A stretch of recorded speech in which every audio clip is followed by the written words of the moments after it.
Okay, so welcome to Sponsor More Downlines training video number 2. Once again, this is Edward Reformina, author of Pinoy MLM Expose ebook and the creator of Sponsor More Downlines.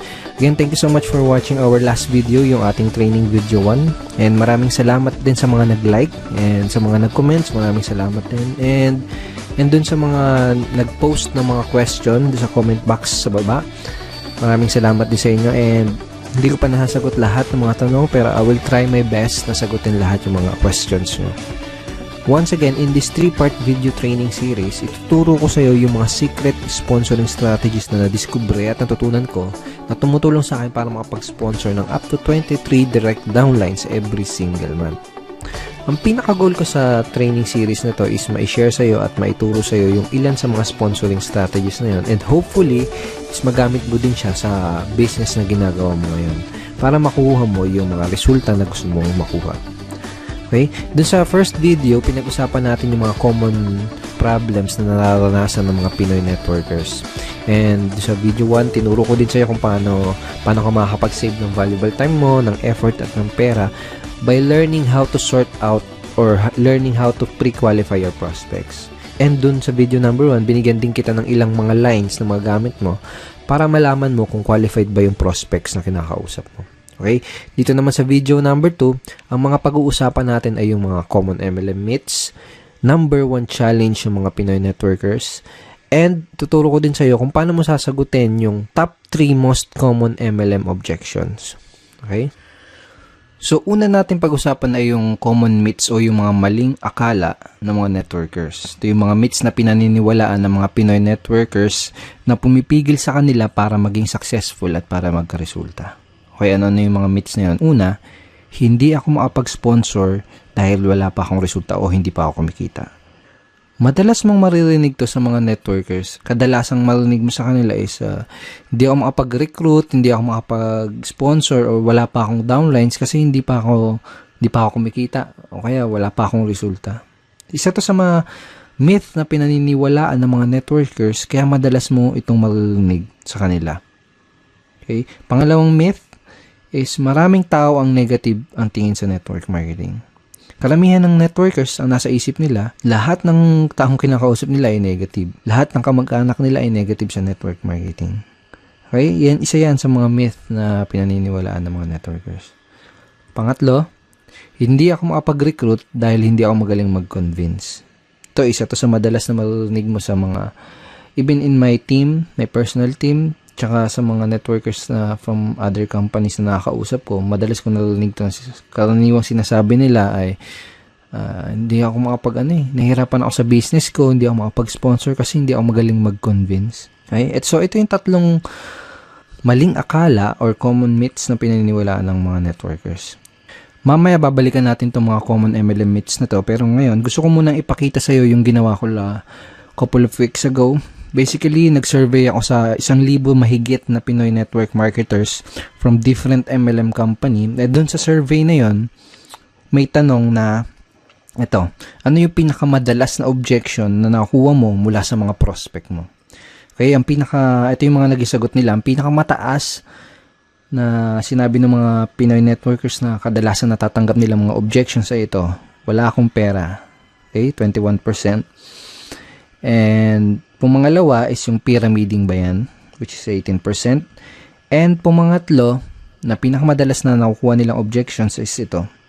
Magkano na bang kinita mo dyan? O magkano na bang kinikita mo dyan? Parang ganun.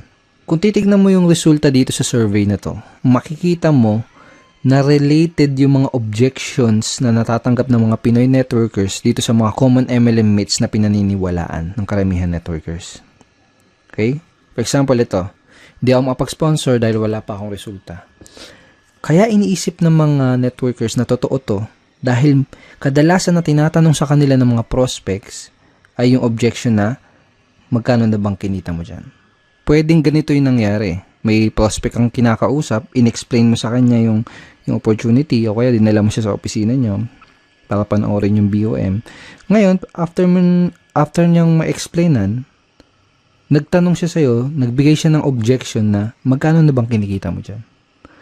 Ngayon, kung bago ka pa lang, normal lang na syempre, maliit pa lang or wala ka pang kinikita. At posible din na hindi mo pa alam kung paano sagutin ng tama ang ganitong klase ng objection.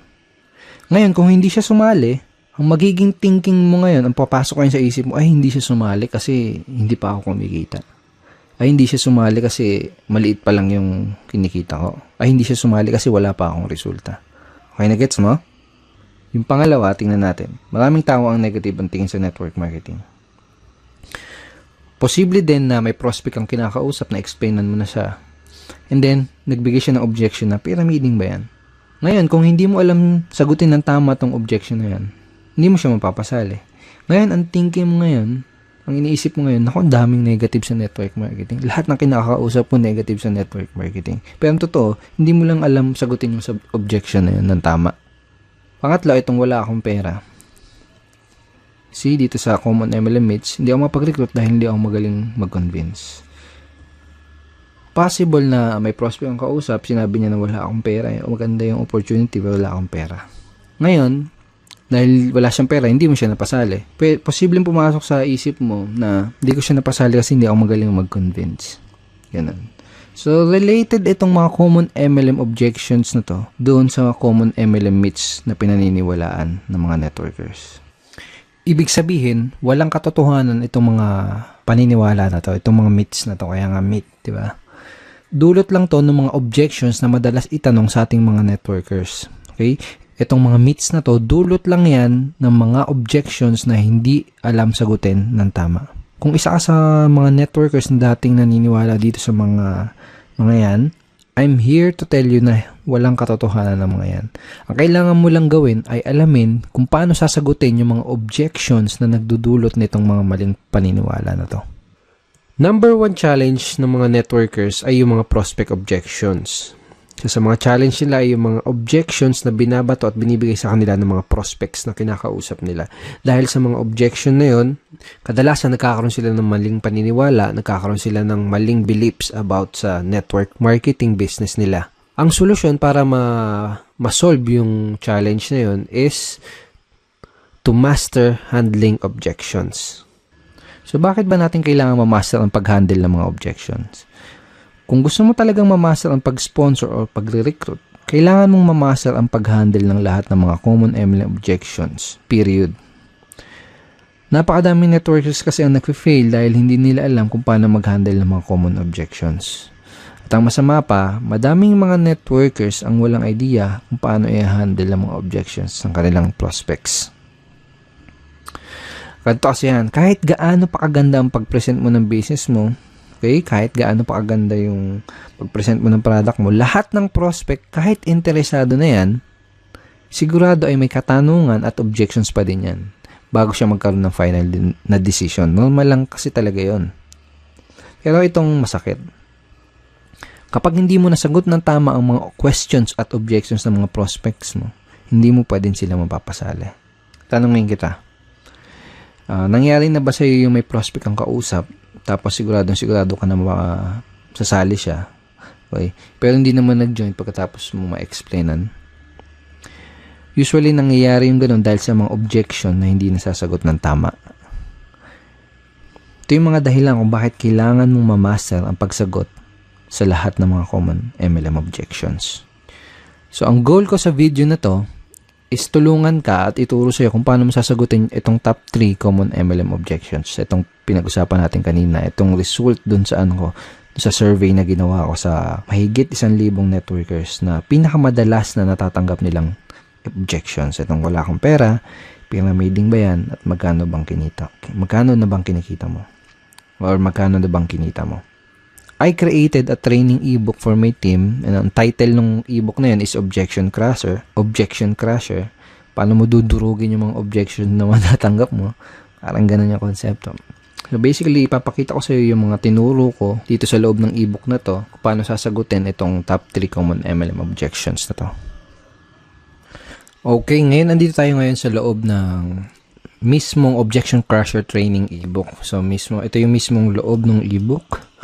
And ito yung listahan ng mga common MLM objections na itinuro ko kung paano sagutin ng tama dito sa ebook na to.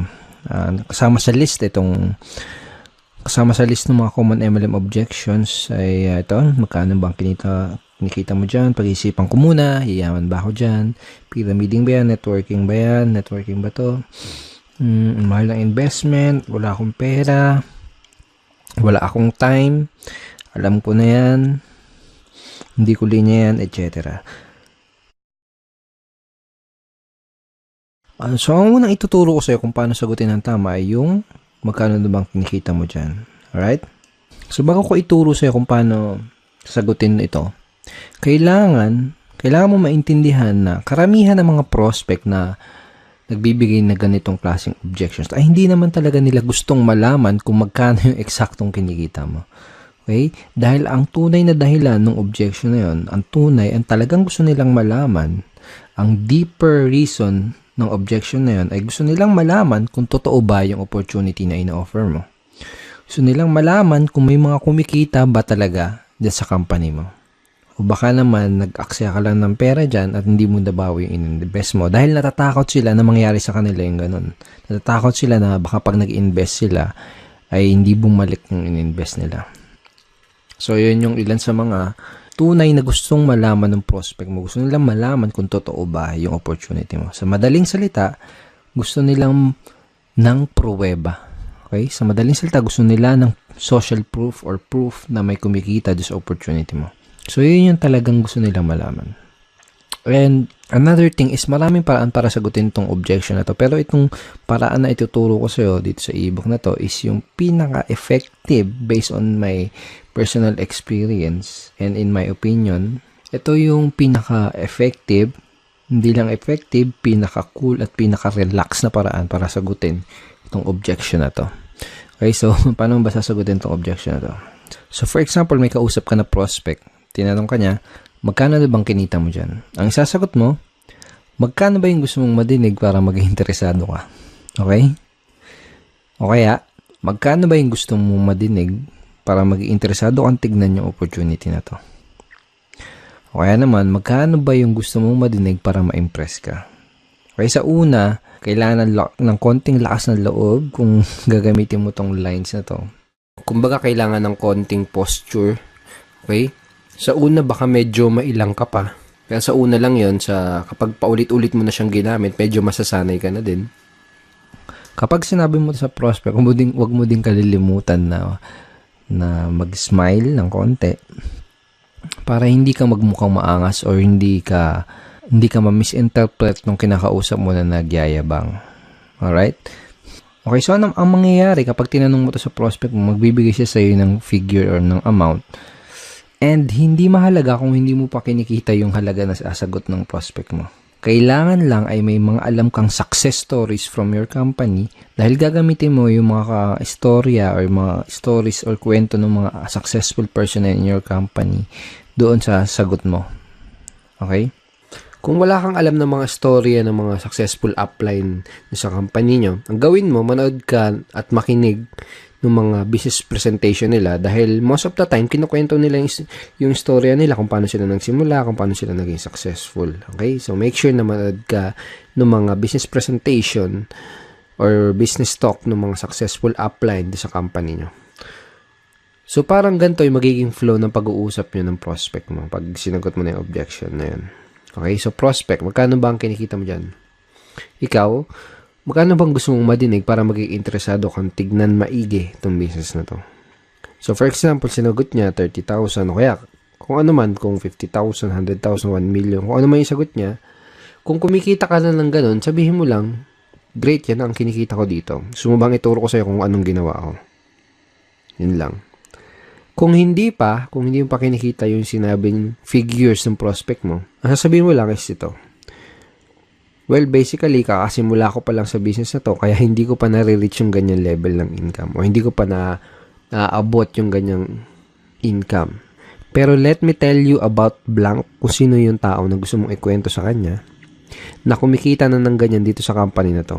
Gusto mo bang malaman kung ano yung ginawa niya para kitain yung ganong income? Okay? Pagkatapos, kwento mo yung maikling storya ng taong binanggit mo. Okay? So, hindi kailangan na mahaba kahit maiksing storya lang. Then, kapag nakawento mo na sa kanya yung storya ng successful member na yon sa inyong company, Ang next na sasabihin mo ay ito. Kung willing ka ding aralin yung ginawa niya, posible, okay? Posible din nakitain mo yung income na kinita niya. Willing ka bang matutunan at gawin yung ginawa niya? Pag sinabi ng prospect mo, oo. Okay, good. Ito yung unang gagawin mo para makapagsimula. Okay? So, hindi mo lang nasagot yung objection, possible pa na maklose mo siya doon sa business mo. These lines are very, very powerful. So, use this kapag may na-encounter ka na ganitong objection. Magkano na bang kinikita mo dyan? Okay? And again, sinabi mo doon sa prospect mo na possible. Posible din nakitain niya. Ibig sabihin, hindi mo ginagaranti. Okay? Sinabi mo, posible. Kung gagawin niya, kung aaralin niya yung ginawa ng upline mo na yun, yung successful na tao na yun sa company niyo, posible din nakitain niya yung income na yun. Sinasabi mo yun kasi it's not good to guarantee yung result na makukuha niya, di ba? Kasi magdedepende pa rin doon sa tao. Magdedepende pa rin yung resulta ng tao na yun doon sa action na gagawin niya. Okay? And last tip, maganda rin na idea kung ipapakilala mo siya dun sa mga successful and higher uplines dun sa team nyo or sa company nyo. Okay, para mas tumibay yung social proof. Okay, again, kasi kaya nga tinatanong to ng prospect mo kasi medyo may duda siya kung totoo ba yung opportunity na ginagawa mo. Okay, so ang next na objection na sasagutin natin at pag-aaralan natin ay yung objection na pyramiding ba yan or pyramiding ba to? Okay, so pag may nag-object sa'yo ng objection na to, pag may nagtanong sa'yo, pyramiding ba to? Ang sasagot mo ay, ito. Yes, pyramiding to and welcome to Egypt. So, yan. Hindi, biro lang. So, ito. So, madami din paraan para sagutin tong objection na to, pero itong ituturo ko sa'yo, yung isa sa pinakamadali, at pinakamadali, lalo na kung nagsisimula ka pa lang, and pinaka-enjoyable na paraan kung paano sagutin tong objection na to. So, for example, sabi sa'yo ng prospect mo is, pyramiding ba to? Tinanong niya. Sasagutin mo din siya ng tanong. Okay? Isa sa mga natutunan ko is, one of the best way to answer objections is to answer it with questions. Kumbaga, tanungin mo yung tanong nila. Okay? So, for example, in this objection, tinanong niya, pyramiding ba to? Tatanungin mo, anong ibig mo sabihin? Yung mga illegal? Okay? So, medyo ganun yung tono dapat. Parang patanong. Anong ibig sabihin mo? Yung mga illegal? Pag sinabi ng prospect na, ano yun? Yung tipong nangangako na mag-i-invest ka lang tapos dodoble yung pera mo kahit wala kang gawin? Sabihin ng prospect mo, Then, sabihin mo, yung mag-i-invest ka lang ng pera tapos wala kang makukuha ng produkto. Basta sabi nila, kikita lang yung pera mo. Sabihin ng prospect mo, Then, itatanong mo sa kanya, ganun ba yung hinahanap mo? Ganun ba ang hinahanap mo? Natural, isasagot ng prospect is hindi. Okay? Pag sinabi niyang hindi, ito yung sasabihin mo. Okay, that's good dahil kabaligtaran ito nun. So, in that way, ipinaalam mo sa kanya, kumbaga dito sa paraan na to ng pagsagot, dito sa objection na to is parang dinefine mo kung ano yung pyramiding. At sinabi mo sa kanya na yung business mo, yung opportunity mo, is kabaligtaran ng definition na yun ng pyramiding. Of course, I'm assuming and dapat napakita mo na din sa kanya yung mga legal documents na magpapatunay na legal nga yung company nyo. Pero kaya ako tinuro sa iyo yung ganitong paraan is mostly kasi ng mga prospect mo na magbibigay ng gantong klase ng objections ay yung mga tao na hindi educated or walang idea sa difference o pagkakaiba ng pyramiding kumpara sa legitimate network marketing opportunity. So, mas magkakaroon ng sense sa kanila yung ganitong simpleng conversation lang. Okay, so use this simple objection handling script next time na may prospect na magtatanong sa'yo ng pyramiding ba to or pyramiding ba yan. Now, ang susunod na objection ay yung wala akong pera. Ang unang kailangan mong maintindihan ay may dalawang klase ng prospect na nagsasabi ng gantong klaseng objection. Yung isa ay yung wala talagang pera at yung isa naman ay yung mga nagpapalusot lang. Okay? So, let me share you. Dati, nung nagsisimula pa lang ako sa network marketing, is madalas ko natatanggap tong objection na to. Pero ngayon, never. As in, never ko na siya natatanggap. Dahil remembers dun sa training video number 1 natin, chinare ko sa'yo, At sinabi ko sa'yo na kina-qualify o sinasort out ko maigi yung prospect ko bago ko ipakita sa kanya yung business presentation ko. Kumbaga, kung wala silang sapat na reason why, hindi ako mag-aaksaya ng panahon para ipakita pa sa kanila yung business dahil alam ko na mag-aaksaya lang ako ng oras at alam ko na magpapalusot lang sila. So, kung may nagbigay sa'yo ng ganitong klase ng objection, ang unang kailangan mong malaman is kailangan malaman mo kung nagsasabi ba sila ng totoo o kung nagpapalusot lang ba sila. So, paano mo malalaman yun? Tatanungin mo sila. Okay, tatanungin mo sila kung totoo ba na wala silang pera. So, paano mo gagawin yun? Ganito, simple lang. Pag sinabi ng prospect na wala silang pera, tatanungin mo sila, pwede bang magtanong? Tanong mo, okay lang ba sa'yo kung magtapatan tayo sa isa't isa? Ibig mo bang sabihin ay interesado ka sa business na to pero wala ka lang pera? O sinasabi mo lang na wala kang pera dahil mabait ka lang na tao at ayaw mo kung ma-offend kaya hindi mo kagad masabi na hindi ka interesado? Okay? So make sure to smile again. Kapag sinabi nila na hindi talaga sila interesado, just let them go. That person is not right for your business. Pwede mong sabihin na I understand, hindi naman kasi talaga para sa lahat ng business na to. Ang hinahanap lang namin ay interesado at yung talagang pwedeng matulungan na opportunity na to. And thank you for your time. Ganun lang, be professional. Okay? Hindi mo kailangan ipagpilitan yung opportunity mo dahil network marketing is a sorting business. Okay? Naghanap lang tayo ng mga tao na magiging interested dun sa ino-offer natin. Alright? So, for example, kung sinabi naman ng prospect na interesado talaga siya pero wala lang talaga siyang pera, ganito yung pwede mo sabihin sa kanya. Okay, so ganito. Unang gagawin mo is makikisimpatya ka or makikisimpatize ka dun sa situation ng prospect mo. Parang ganito. Naintindihan ko yung sitwasyon mo. Nung una ko nakita tong business na to, ganyan din yung sitwasyon ko at ganyan din yung sinabi ko. Wala akong pera. Pero na-realize ko, kung wala akong gagawin na paraan at kung wala akong gagawing bago, wala di mangyayaring bago. Kung 5 years ago, sinasabi ko yung salitang wala akong pera, malamang 5 years from now ay paulit-ulit ko pa ding sasabihin yung salitang wala akong pera. Kaya ang ginawa ko, gumawa ako ng paraan. Tapos, ikwento mo sa prospect mo kung ano yung ginawa mo paraan para makapag-start ng business. Well, obviously, sasabihin mo sa prospect mo to kung medyo ganito yung nangyari sa'yo bago ka magsimula ng network marketing business mo. Pero for example, kung hindi ganito yung situation mo na nag-start ka ng network marketing, pwede mong gamitin or pwede mong i-leverage yung mga istorya ng mga ibang members sa team nyo or ibang members sa company nyo. For example, ganito. Naintindihan ko ang sitwasyon mo. Maraming tao ang ganyan din ang sitwasyon nung una nilang nakita tong business na to. Sinabi din nila na wala silang pera. Pero na-realize nila, wala silang gagawin na paraan at kung wala silang gagawin bago, wala din mangyayari sa kanilang bago. Kung 5 years ago, sinasabi nila na wala silang pera, malamang 5 years from now, paulit-ulit pa din nila sasabihin yung salitang wala silang pera. Kaya ang ginawa nila, gumawa sila ng paraan. Pagkatapos, ikwento mo yung storya ng other members from your team or members from your company. Okay? Pagkatapos mo nang ikwento yung ginawa mong paraan o yung ginawang paraan ng ibang member sa team nyo, ito yung next na sasabihin mo sa kanya. Ito yung gusto kong itanong sa'yo. Gusto mo ba na habang buhay mo nalang sasabihin yung salita na yan? Wala akong pera. Okay, di isasagot sa'yo ng prospect mo? Syempre hindi. Diba? Then, tatanong mo sa kanya, ano yung pwede mong gawin na paraan? Okay? So, siya na mismo magsasabi sa'yo ng paraan na pwede niya gawin para makapag-start ng business.